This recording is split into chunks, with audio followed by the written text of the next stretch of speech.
السلام ای شهید کربلا، ماه روی نیزه ها میکشی منو کشی. حی علی البکا،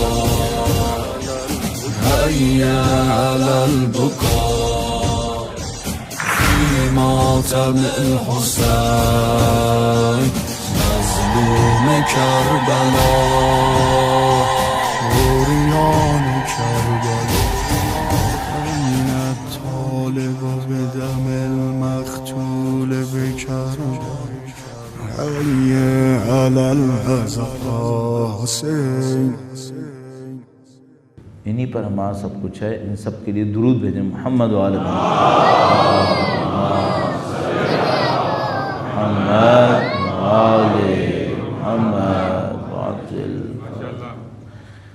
دین میں ایسا ہوتا ہے کہ جب خدا کوئی نظام دیتا ہے تو ضروری نہیں ہوتا کہ ہمیشہ دین پہ عمل کرنے والے سارے پی ایچ ڈیز ہیں، سارے کے سارے ایجوکیٹڈ ہیں، سارے کے سارے انالیٹیکل اسکلز رکھنے والے ہیں. نہیں، ایسا نہیں ہوتا.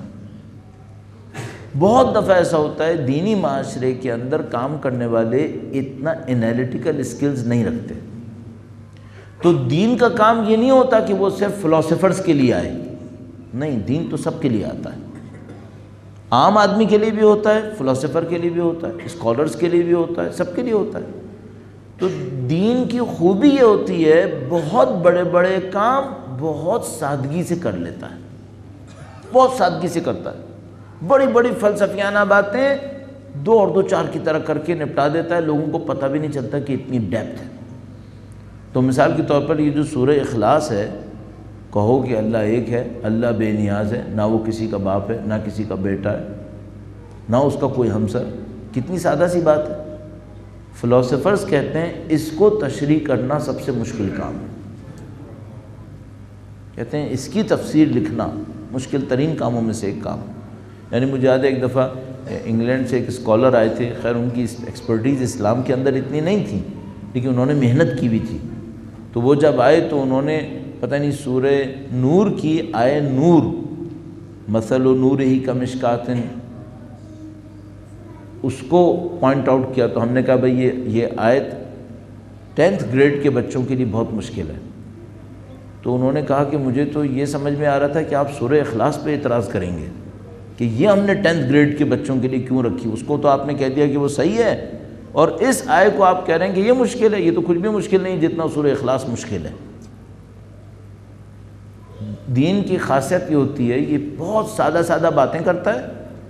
اگر آپ مانتے چلے گئے تو یہ سمجھ لیجیے آپ نے دنیا کا بہت کمپلیکیٹڈ پروڈکٹیو سسٹم کریٹ کر لیا ہے. آپ کو پتہ بھی نہیں کہ آپ نے کیا کر لیا. یعنی یہ بالکل ایسے ہی ہے جیسے کوئی بچہ بیٹھے دین کی بات پہ عمل کرتا چلا جائے، سپر کمپیوٹر بن گیا، اسے پتہ ہی نہیں چلا. یہ دین کی طاقت ہے.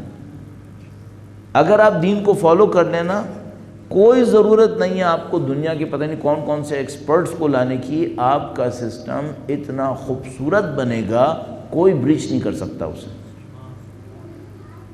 اب لیکن ہمارے پاس تو موقع ہے نا کہ انالیسس کر سکتے ہیں. تو ہم یہ دیکھتے ہیں دین نے کیا کیا تھا ہمیں بچانے کے لیے. دین ایک سادہ سا کام کر رہا تھا ڈیفنس سسٹم کے اندر. وہ تھا ویلیوز کو لوگوں کے سامنے بیان کرنا، ویلیوز کو بیان کرنا. دین کے دفاعی نظام میں یہ جو حصہ ہے یہ انتہائی اہم حصہ ہے. دیکھیے میں آپ کی خدمت میں اس کو عرض کرنے کی کوشش کرتا ہوں. وقت بہت کم ہے اور یہ جو ٹاپک کم سے کم آج نبٹ جانا چاہیے، اس میں بھی ابھی تھوڑا سا وقت اور لگانا پڑے گا. تو میں یہ نوٹ کروں گا کہ کب مجھے یہ لگے کہ بھائی اب تو اس ختم کرنا ہی کرنا ہے، لیکن مجھے لگ رہا ہے کہ مجھے 10 منٹ کم سے کم اس کو بیان کرنے میں اور لگیں گے، 5-6 منٹ 7 منٹ مصائب کے بھی عرض کرنے. تو ہم 8:45 سے پہلے ختم نہیں کر پائیں گے، یہ تو قطعی بات ہے. درود بھیجیے گا. محمد و آل محمد.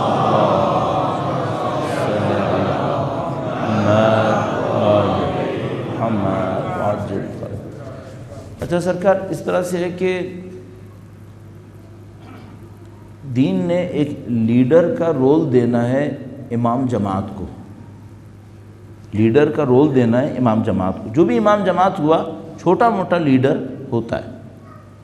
جو مسجد میں مولانا ہوتے ہیں، مسجد میں نماز پڑھاتے ہیں، تو وہ جماعت کرواتے ہیں، تو وہ ایک ٹائپ کے لیڈر ہو جاتے ہیں۔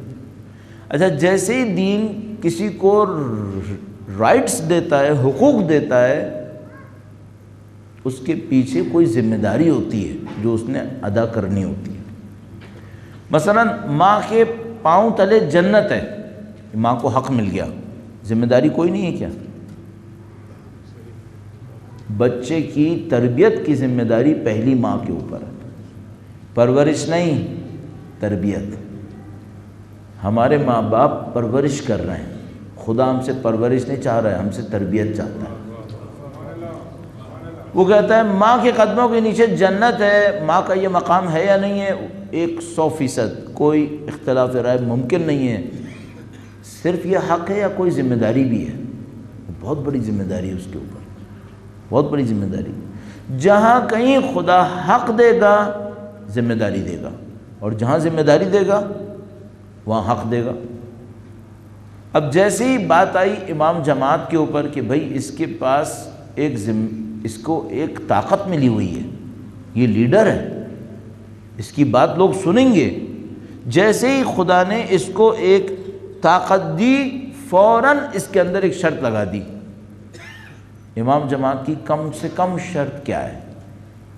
عادل ہونا چاہیے، عادل ہونا چاہیے۔ عادل کے مقابلے میں کیا آتا ہے؟ عادل کے مقابلے میں عرف عام میں گناہگار آئے گا، اسے تو دوسرا ٹیکنیکلی کچھ اور کہیں گے، لیکن ہم عرف عام کی بات کر رہے ہیں۔ تو مثلا اگر ایک آدمی علنی گناہ کرتا ہے، کھل کے گناہ کرتا ہے، اس آدمی کو آپ امام جماعت نہیں بنا پاتے۔ صرف ایک راستہ ہے کہ آپ یقین کر لیں کہ اس نے استغفار کر لیا ہے تو آپ اس کو لا سکتے ہیں، ورنہ پھر مشکل بن جائے گی آپ کے لیے۔ جیسے آپ نے ایک لیڈرشپ دی، اس کو ایک ویلیو کے اندر رکھ دیا۔ ویلیو کیا ہے؟ ویلیو یہ ہے کہ اس کا عادل ہونا ضروری ہے۔ اچھا، پوری سوسائٹی میں ایسا ہے کہ اللہ نے ویلیوز کا نظام دیا ہو؟ ہاں ہے، پوری سوسائٹی کے لیے بالکل ہے۔ ویلیوز کسے کہتے ہیں؟ اب صاحب اور تھوڑا سا ویلیوز ہم ان باتوں کو کہیں گے جن کے اوپر انسانوں کا احترام ہوگا۔ ویلیوز وہ چیزیں ہیں جن کے اوپر انسانوں کا احترام ہوگا۔ تو دین کن چیزوں پر احترام کہتا ہے؟ مثال کے طور پر میں آپ سے پوچھتا ہوں، اگر ایک آدمی کے پاس دولت زیادہ ہے تو دین کہتا ہے کہ اس کی دولت زیادہ ہونے کی وجہ سے اس کا احترام کرو؟ نہ صرف یہ کہ یہ کہتا ہے کہ نہیں اس کا کوئی احترام، بلکہ کہتا ہے اگر کوئی اس کی دولت کی وجہ سے اس کا احترام کرے تو جہنم میں جائے گا۔ کہ نہیں، یہ صحیح نہیں ہے، تم نے غلط چیز کا احترام کیا۔ اگر کوئی کسی کی دولت کی وجہ سے اس کا احترام کرے، دین نے اسے قبول نہیں کیا۔ اچھا، اگر کوئی احترام کروائے، ہمارے پاس روایت موجود ہے کہ اگر کوئی شخص لباس پہنے اور یہ سوچے کہ چونکہ میں نے اچھا لباس پہنا ہے اس وجہ سے لوگ میرا احترام کریں، فرمائے لباس کے ساتھ جہنم میں جائے گا۔ اتنا سا بھی دین ڈیویٹ کرنے کو ایکسیپٹ نہیں کرتا ہے۔ وہ کہتا ہے تم کیوں ہٹے اس سے جو میں نے دیا تھا۔ دین نے پیسے کو احترام کی بنیاد نہیں بنایا ہے۔ اگر کوئی بنائے، دین کہتا نہیں، غلط کیا، سخت سزا دیں گے اس کو جو اس کام کو توڑے گا۔ اچھا، میں پوچھتا ہوں کیوں بھئی؟ اگر کسی جگہ پر پیسے کی وجہ سے احترام ہونے لگے، کیوں دین لڑ رہا ہے اتنا زیادہ؟ اب ایک رک جاتے ہیں تھوڑا سا، سب یہ تو ہو گیا پیسہ۔ اب ایک آدمی آیا، اس نے کہا کہ بھائی میرے پاس تو 1,00,000 فوجیوں کی طاقت ہے، 1,00,000 سپاہی میرے پاس ہیں، چونکہ 1,00,000 سپاہی میرے پاس ہیں تم لوگ میرا احترام کرو۔ دین کیا کہتا ہے؟ کہتا نہیں، طاقت کی بنیاد پر بھی احترام نہیں ہوگا۔ تمہارے پاس 1,00,000 فوجی ہوں، تمہارے پاس 1,00,000 سپاہی ہوں، تمہارے پاس 5,00,000 سپاہی ہوں، پوری دنیا کی طاقت لے آؤ، طاقت کی بنیاد پہ احترام نہیں ہوگا۔ کچھ اور دکھاؤ، ختم ہو گیا معاملہ۔ کیوں ابھی باقی ہے؟ اللہ بہتر کرے۔ اللہم صلی علی محمد وآل محمد وعجل اللہ صحیح یا رسول اللہ یا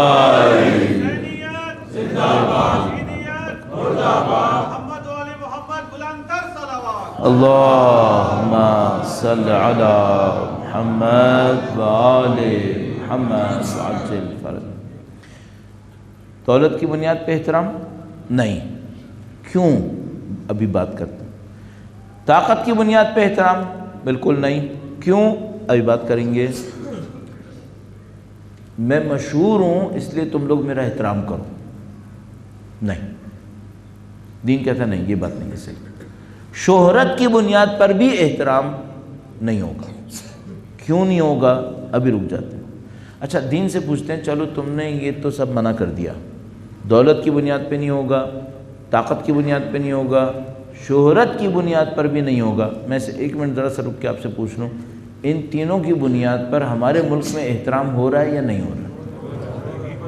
اس کا مطلب ہے پہلا ڈیفنس میکینزم ٹوٹ گیا۔ اب میں عرض کرتا ہوں، اچھا بھائی، دولت، طاقت اور شہرت، اس کی بنیاد پہ احترام نہیں ہوگا، اور میں بھی واپس آؤں گا اپنی مثال کی طرف کہ میں کیوں کہہ رہا ہوں کیسے ٹوٹا ہے۔ کس پہ احترام ہوگا؟ کس پہ احترام ہوگا؟ تو دین کہتا ہے کوئی سچا علم لائے اس پر احترام کرو۔ سچا علم، دعوے کی باتیں، لفاظی، اچھل کود، چیخنا چلانا، اس پہ بات نہیں ہے۔ سچا علم لاؤ، سچا علم لاؤ، احترام ہوگا۔ اس پہ قبول کیا ہے۔ هل يستوي الذين يعلمون والذين لا يعلمون، قرآن کریم۔ آیا وہ لوگ جو جانتے ہیں جو نہیں جانتے ہیں کیا برابر ہو سکتے ہیں؟ خداوند بتا نہیں، احترام۔ اور کس چیز کا احترام ہے؟ کوئی اللہ کی بندگی میں سچائی سے آگے بڑھے، اللہ کی بندگی میں سچائی سے آگے بڑھے، جس کو ہم کہتے ہیں تقوی۔ خدا فرماتے ہیں اس کا احترام کرو۔ ان اکرمکم عند اللہ اتقاکم، اس پہ احترام کرو۔ کوئی آدمی اللہ کے دین کی خاطر اپنی دولت سے گزر جائے، اپنی اولاد سے گزر جائے، اپنی جان سے گزر جائے، مجاہد فی سبیل اللہ، احترام کریں یا نہیں کریں؟ اسے اس کا احترام کرو۔ بس اسلام نے ویلیوز کا ایک سسٹم دیا اور کہا دیکھو، علم کا احترام کرو، سچے علم کا، تقوی کا احترام کرو، حتیٰ نہیں کہا زہد کا احترام کرو، کہا تقوی کا احترام کرو، عابد کا احترام کرو بھی نہیں کہا ہے، متقی کا احترام کرو۔ یعنی مصنوعی چیز کا احترام نہیں چاہیے، اصلی چیز کا احترام چاہیے، صحیح ہے؟ علم کا احترام چاہیے، میرے جیسے خطیب کا احترام نہیں چاہیے، خطابت کا احترام نہیں چاہیے، علم کا احترام چاہیے۔ علم کا احترام کرو، تقوی کا احترام کرو، اور جو اللہ کی راہ میں قربانیاں دے رہا ہو اس کا احترام کرو، صحیح؟ اچھا، جو مصنوعی 4 پیسے خرچ کر کے ڈھنڈورا پیٹے اس کا بھی احترام کرو، یہ تو جہاد ہی نہیں ہے۔ یہ کہاں کا جہاد؟ ایک آدمی اسلحہ لے کے 4 بندوں کو مارتا پھر رہا، کہہ رہا ہے میں اللہ کے نام پہ جہاد کر رہا ہوں، نہیں، یہ جہاد نہیں ہے۔ صحیح مجاہد کا احترام کرو۔ اب دیکھیے، میں آپ سے ایک سوال پوچھتا ہوں، ہمارے ملک میں ان 3 پر احترام ملتا ہے؟ دیکھیے، صاف کر لیتے ہیں، ہم علم پہ احترام دیتے ہیں یا خطابت پہ؟ خطابت پہ۔ ہمیں متقی سے سروکار نہیں ہے، دکھانے والے سے سروکار ہے۔ جو اللہ کی راہ میں سب کچھ قربان کرے، ہمیں اس سے سروکار نہیں ہے۔ جو ایک اونچا بن کر سامنے آئے، پبلک کو گھسیٹ لے، ادھر کرے ادھر کرے، اس سے سروکار ہے۔ تو پھر ایک مطلب ہوا، ویلیوز کا اگر ڈیفنس کا سسٹم تھا تو وہ ہماری سوسائٹی میں ٹوٹ چکا ہے۔ اچھا، ابھی کیوں پھر بھی باقی ہے؟ وقت ختم ہو رہا ہے، کیوں پھر بھی باقی ہے؟ وہ کیوں کیا ہے؟ وہ اس طریقے سے۔ اچھا، اگر میں نے کسی پیسے والے کا احترام کرنا شروع کر دیا، یہ پیسے والا خود بخود میرے انسٹیٹیوٹ میں، ادارے میں اوپر آئے گا۔ بھئی پیسہ والا آیا، اس نے تھوڑا پیسہ پھینکا، جب اس نے پیسہ پھینکا لوگوں نے احترام کرنا شروع کر دیا، تو یہ اوپر آئے گا یا نہیں آئے گا؟ اوپر آئے گا۔ یہ اوپر آ گیا. اچھا اب جب یہ اوپر آیا ہے سوال یہ ہے اس میں علم ہے نہیں, تقویٰ ہے نہیں ہے, تو اس کے اندر تو دولت کے سوا کچھ ہے ہی نہیں. اب جب یہ دولت مند جو تقویٰ بھی نہیں رکھتا علم بھی نہیں رکھتا, اگر وہ رکھتا ہو تو اس کی بنیاد پہ آئے, دولت کی بنیاد پہ نہیں آئے. ممکن ہے ایک دولت مند ہو متقی بھی ہو, ممکن ہے ایک دولت مند ہو صاحب علم بھی ہو, تو دولت کی بنیاد پہ آئے یا علم کی بنیاد پہ آئے؟ علم کی بنیاد پہ آئے, دولت کی بنیاد پہ نہ آئے وہ. اچھا اگر دولت کی بنیاد پہ آ گیا کوئی, یہ اوپر آ گیا, اب اس کے پاس علم نہیں ہے, اس کے پاس تقویٰ نہیں ہے, اس کے پاس صرف دولت ہے, یہ اپنی دولت کے ذریعے سے عزت سمیٹے گا. تھوڑی دیر میں یہ متقی اور عالم اور مجاہد کو باہر کر لے گا, معاملہ ختم ہو گیا, آپ کا ادارہ کھوکھلا ہو گیا. اچھا اب جب کہ یہ اپنی دولت کی بنیاد پہ اوپر آئے گا, متقی مجاہد عالم کو باہر کر لے گا, اب اپنی پبلک کو علم دے گا یہ نہیں, یہ اپنا جیسا مادہ پرست بنائے گا, یہ سب کو مادہ پرست بنائے گا. تو میں عرض کرتا ہوں ابھی بہت جسارت کرتے ہوئے وہ یہ کہ اگر کسی دینی ادارے میں یہ آ گیا تو یہ عالم کون سا لائے گا جو مادہ پرستی پہ سر جھکائے یا مادہ پرستی سے جنگ کرے؟ جو مادہ پرستی پہ سر جھکائے, کیونکہ خود مادہ پرست ہے. یہ ساری پبلک کو مادہ پرست بنا لے گا یا مادہ پرستی کا غلام بنا لے گا, دین تباہ ہو جائے گا. دین کی اس تباہی کو روکنے کے لیے اللہ نے ویلیوز کا میکینزم دیا اور لوگوں سے کہا کہ دیکھو بھائی تم لوگ دولت کی بنیاد پہ, طاقت کی بنیاد پہ, شہرت کی بنیاد پہ احترام نہ کرنا, ورنہ تمہارے درمیان غلط لوگ اوپر آ جائیں گے, غلط لوگ اوپر آ جائیں گے, تمہارے پورے ادارے کی روح کو برباد کر دیں گے, یہ اپنے جیسے مادہ پرست بنا دیں گے, شہرت پسند بنا دیں گے سب کو, تمہارا دین تمہارے ہاتھ سے نکل جائے گا. اب میں آپ سے ایک بات پوچھ رہا ہوں, اگر ہمارے معاشرے میں کوئی دولت مند اپنی دولت لے کر آئے تو اوپر تک آ سکتا ہے یا نہیں آ سکتا؟ میں نے جو حساب لگایا اسے آنے میں دیر نہیں لگے گی. اس کا مطلب ہے ہماری فرسٹ ڈیفنس کی لائن کولیپس کر گئی, ہماری کولیپس کر گئی. اب میں اس کو یہیں پہ روک لیتا ہوں کیونکہ اب 8:45 بھی بج گئے اور بہت دیر ہو گئی ہے. اب مجھے کل اللہ کرے کہ میرے ذہن میں باقی رہے کہ میں نے کہاں پہ چھوڑا ہے. آپ میں سے کوئی ایک آدمی ایسا بھی ہو سکتا ہے جو مجھے کل یاد دلا دے, مولانا صاحب سے پوچھ لوں گا میں نے کہاں پہ چھوڑا تھا. تو پہلی جو ڈیفنس کی لائن تھی وہ میں نے بتا دی, اور یہ بھی بتا دیا کہ یہ کیوں ضروری ہے, اور یہ بھی عرض کر دیا کہ اگر یہ نہیں ہوئی تو کیا ہوگا. یہ آپ نے دیکھ لیا. اب مجھے دوسری ڈیفنس کی لائن بتانی ہے, چونکہ مجھے مارکیٹنگ تو کرنی نہیں ہے تو میں آپ کو ایک جملے میں بتا دیتا ہوں. دوسری لائن ہے امر بالمعروف نہی عن المنکر, یہ ہے دوسری لائن. اس پہ میں کل عرض کروں گا, اس کا میکینزم بھی عرض کروں گا. آپ اب تک سمجھ چکے ہوں گے کہ یہ کیسے کام کرتا ہوگا, لیکن کل میں اس کو پھر عرض کرنے کی کوشش کروں گا. اب مجھے ایک اور بات بھی آپ کو کل عرض کرنی ہے, وہ یہ کہ اگر کہیں پہ سیکنڈ لائن بھی ٹوٹ جائے تو کل میں آپ کی خدمت میں عرض کروں گا کہ یہ سیکنڈ لائن کام کیسے کرتی ہے. یہ سیکنڈ لائن ٹوٹ جائے اس کی نشانی کیا ہے. اگر یہ سیکنڈ لائن ٹوٹ جائے تو پھر کیا کرنا ہوتا ہے, پھر یہ بھی بتاؤں گا کیا بلا آتی ہے. پھر اگر سیکنڈ لائن ٹوٹ جائے تو کیا بلا آتی ہے. پہلی لائن ٹوٹتی ہے کیا بلا آتی ہے میں نے عرض کر دیا. سیکنڈ لائن ٹوٹتی ہے کیا بلا آتی ہے یہ میں کل عرض کروں گا. اور اسی کے ساتھ عرض کرنے کی کوشش کروں گا کہ ان حالات میں اگر کوئی سسٹم کو ریسٹور کرنا چاہے پہلی اینٹ کون سی ہے. یہ وہ جگہ تھی جہاں سے میں آج شروع کرنے والا تھا, لیکن میں نے دیکھا کہ نہیں ابھی تھوڑا سا, تو ابھی لگا کہ کل کا بھی کچھ وقت ابھی اسی کو بیان کرنے میں لگے گا, پھر ہم اس پر آئیں گے کہ ریسٹور کرنے میں ہمیں کیا کرنا چاہیے. اور اتنے تک آتے ہوئے ہم یہاں سے ایک اور استفادہ کر سکتے ہیں کہ ہمیں یہ نظر آئے کہ سید الشہداء نے اپنی قربانی کا ہدف کیا قرار دیا. آپ نے یہ سسٹم دیکھا کہ بھئی پہلا سسٹم تو ویلیوز تھا، وہ ٹوٹ گیا، جیسے ہی ویلیوز کا سسٹم ٹوٹتا ہے دوسرے سسٹم نے کام کرنا ہوتا ہے، اور دوسرا سسٹم کیا ہوتا ہے؟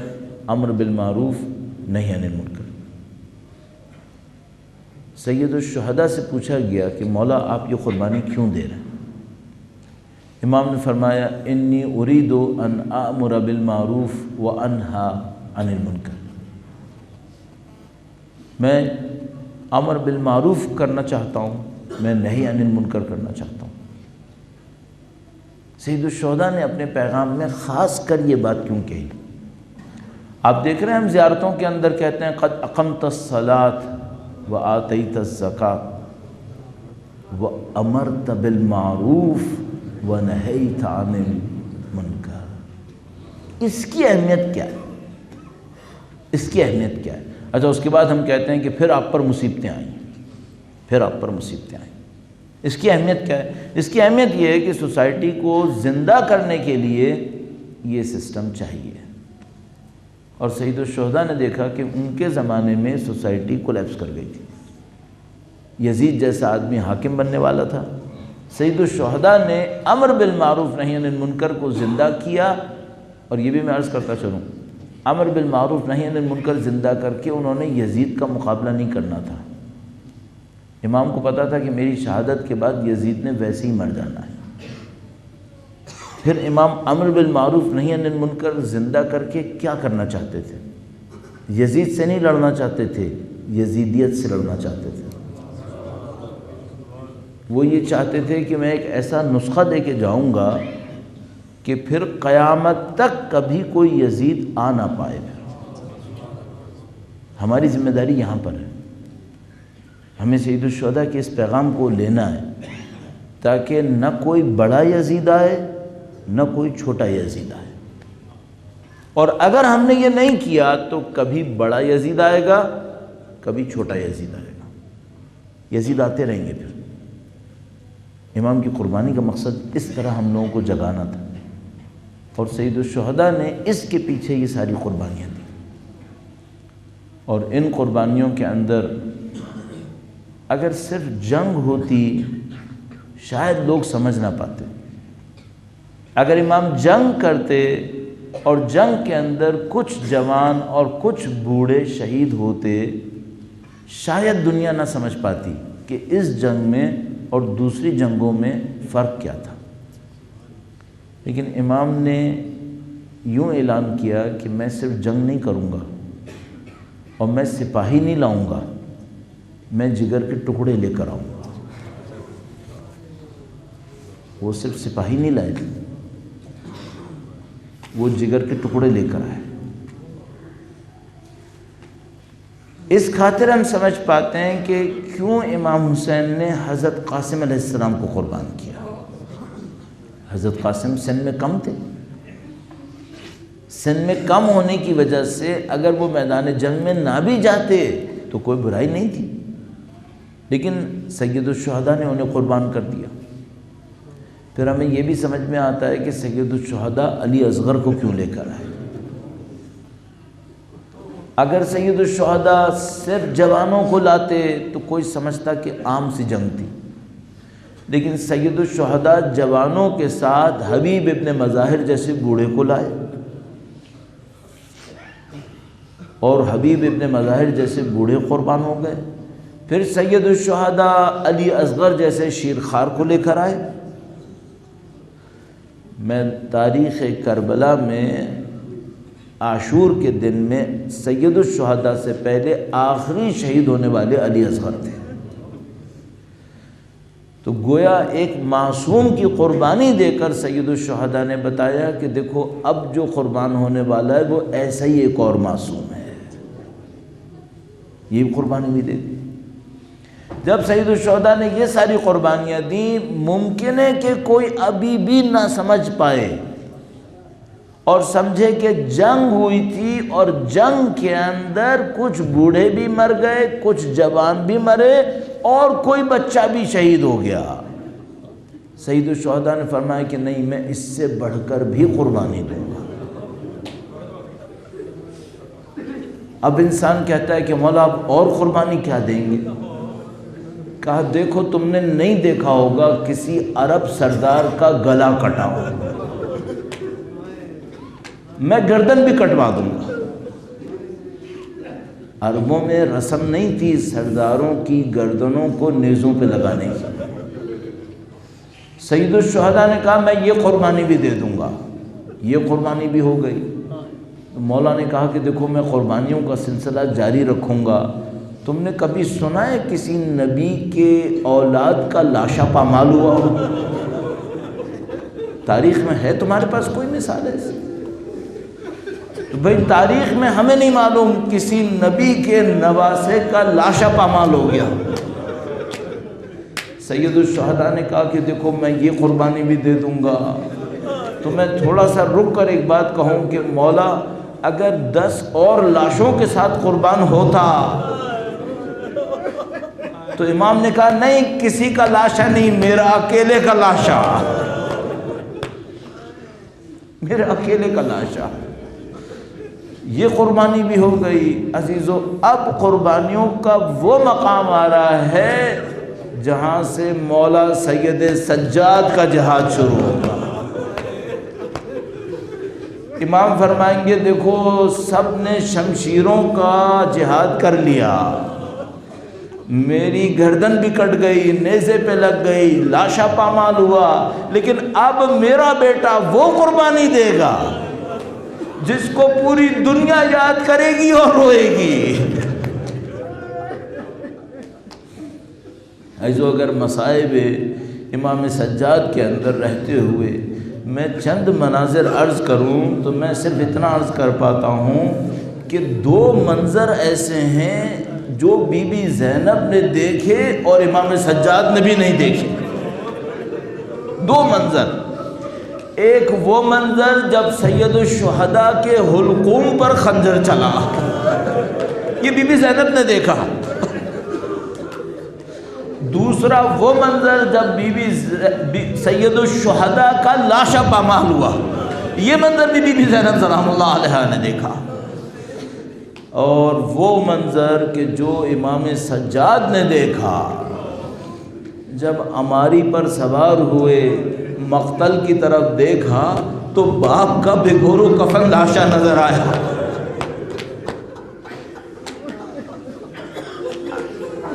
حقیقت یہ ہے کہ اس کو بیان کرنا ناممکن ہے، لیکن میں صرف ان دوستوں سے عرض کروں گا جن کے والد ان کی زندگی میں فوت ہوئے ہوں تو ان سے پوچھوں گا کہ جب باپ کے مرنے کی خبر آتی ہے تو پہلی خواہش کیا ہوتی ہے؟ چونکہ خود اس منزل سے گزرا ہوں تو میں بتانے کو تیار ہوں، جب باپ کے مرنے کی خواہش آتی ہے خبر تو پہلی خواہش آتی ہے کہ جنازہ دفن ہو جائے۔ امام سجاد کی مظلومیت، باپ کا بھگورو کا لاشا، یہ امام سجاد کی مظلومیت۔ عزیزو دوسری مظلومیت بھی عرض کروں گا، بس دوسرا منظر امام سجاد کا وہ سوچنا جب شام کا زندان ہے اور بچی کا لاشا ہے،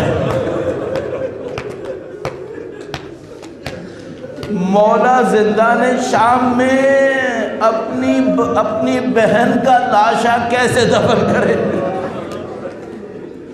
اور تیسرا منظر جس کو میں بیان نہیں کر پاتا، صرف اتنا عرض کروں گا کہ کسی نے امام سجاد سے پوچھا مولا سخت ترین لمحہ کون سا تھا؟ فرمایا الشام۔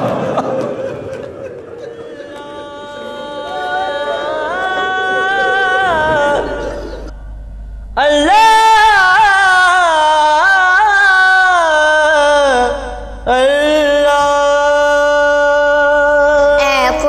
مددگار مدد کرنے تو یا فاطمہ زہرا میرے بابا کو بچا لو۔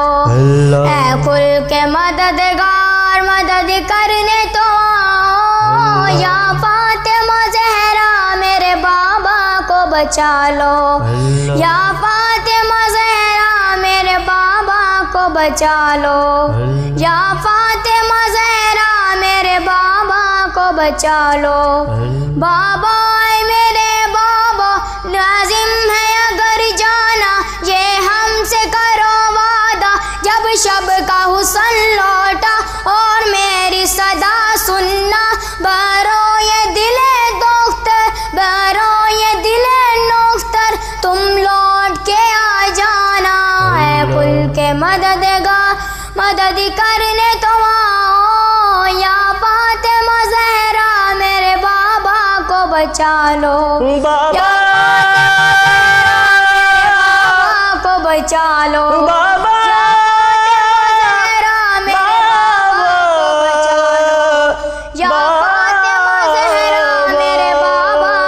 چالو بابا نہ کہو بابا تم ساتھ رہو بابا کچھ ہم سے سنو بابا آگے نہ بڑھو بابا آرام کرو بابا بھرو یہ دل دختر بھرو یہ دل نختر خیمے میں چلو بابا اے کل کے مددگار مدد کرنے تو آؤ یا فاطمہ زہرا میرے بابا کو بچا لو یا فاطمہ زہرا میرے بابا کو بچا لو یا فاطمہ زہرا میرے بابا کو بچا لو جولم بک جو بابا ڈر گشت تو رو بابا نزدم تو بیو بابا یوریزی وفا بابا لطف بنما بابا برای دل دختر برای دل نختر ای بابا مرو بابا اے کل کے مددگار مدد